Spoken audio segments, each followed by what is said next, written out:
Welcome back. There's been consistent reporting in the last few weeks suggesting the National Treasury has told some or all government departments it will not increase their budgets in the near future, and that in some cases they'll be told to spend less money. This means there'll be less money to spend on schools, hospitals, police officers, at a time of great difficulty for many, many people. Razia Khan is the Managing Director and Chief Economist for Africa and the Middle East and Global Research at Standard Chartered Bank.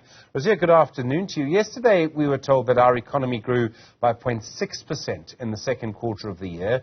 Clearly the National Treasury is worried about the amount of revenue it's getting in through tax. How significant is the lack of revenue? So you touch on a very important point, Stephen. On the one hand, we could look just at the GDP data and say, hey, this is really good news. There was an expectation that with the load shedding in the second quarter, the economy may not have performed all that well. And actually, mining was positive for the second consecutive quarter. Manufacturing saw positive growth, suggesting some resilience to the load shedding. But the more important point is we already have the budget data for the first quarter of the fiscal year, for fiscal year 2024, and that overlaps with the second quarter GDP data that we had. So despite this good GDP performance, we already know from the revenue data that there's nothing especially significant going on to boost revenue. And so those issues around what is the budget outlook, will South Africa be able to replicate the revenue upside surprises that it had seen in the past, a strong boost from China having taken place post-COVID, can that even be relied on right now? That remains the key theme for now. Okay, so if we don't get enough money coming into government, the tax take is not what it should be, not what we expected it to be. What does that mean? It means you have less money to spend on services at a time when people probably need those services more than they have in the past. This is the big issue where South Africa's budget performance, notwithstanding those years after COVID when we had seen the corporate income tax boost from mining revenue in particular, that element of taxation performing a lot better than many had expected.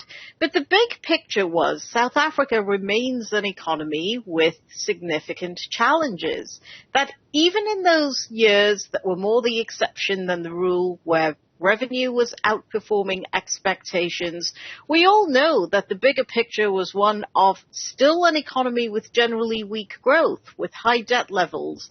And until the South African economy can really boost its growth rate, see a more sustained turnaround, beyond any shadow of a doubt, get beyond growth rates of around 2%, then it's going to be very difficult to deal ultimately with the debt load. And this brings us right back to those fiscal challenges that you alluded to. If the economy, it may have grown faster than expected in the second quarter, but the growth is still not really fast enough to reassure on debt levels. That means there's always going to be a need for fiscal consolidation. When it's difficult to imagine what elements of spending can be squeezed further, there's still a need to control spending because it might be the only factor that government has under its control. So, I mean, somewhat. Well, I mean, and the problem is the departments that cost the most, so health and education, and then I presume police, most of that money goes on salaries. And unless you fire police officers, teachers, nurses and doctors, incredibly unpopular, difficult, and probably morally wrong thing to do, you actually have very little scope for savings. Yes, ministers will say, we no longer go on overseas trips. Well, and for some reason, no one in government says we should cut back on the VIP protection unit. But apart from that, there's really nowhere to go. It's been very difficult, and this goes back to all those years of weak growth, where despite the weakness of growth, South Africa was seeing public sector wage increases of a magnitude that it couldn't really ever afford. We know that from around 2014 on, possibly even earlier than that, because Treasury flagged this in 2014, that there had started to be this big gap between the pace of wage increases in the private sector and the pace of wage increases in the public sector. Unfortunately, those past years of significant increases in wages in the public sector meant that inevitably at some point down the road there was a necessity for headcount reduction. And this is something that impacts in a very real way on service delivery. So it's very difficult to take a step back now and to say, how does South Africa fix all of this? But we do know that there are a number of things that would lead to improved fiscal outcomes over time. The first one is there just isn't any room to give anything away in terms of public sector wage increases. The bigger picture needs to be fully realized. Second, as much as there are spending cuts, these should not be adopted in any sort of blanket or very blunt way. It is all important for the ability of the economy to operate in a meaningful way that spending cut, that exercise of looking to see where budget savings could be made is much more nuanced. Preserve service delivery. And the third aspect of it is that as long as South Africa is stuck in this place of overall pretty weak growth, the good news yesterday with the GDP release was that investment has picked up in a big way. Could this suggest a different trend to come? Who really knows? But the pressure to consistently look to raise revenue to accommodate the inevitable spending needs, that pressure hasn't gone away. Razia, there are a couple of elements to all of this in our economy at the moment. The Reserve Bank thinks that load shedding is costing us 2 percentage points. I've seen other analysis that suggests that Transnet, the problems with moving things around the country, that's costing probably us another %.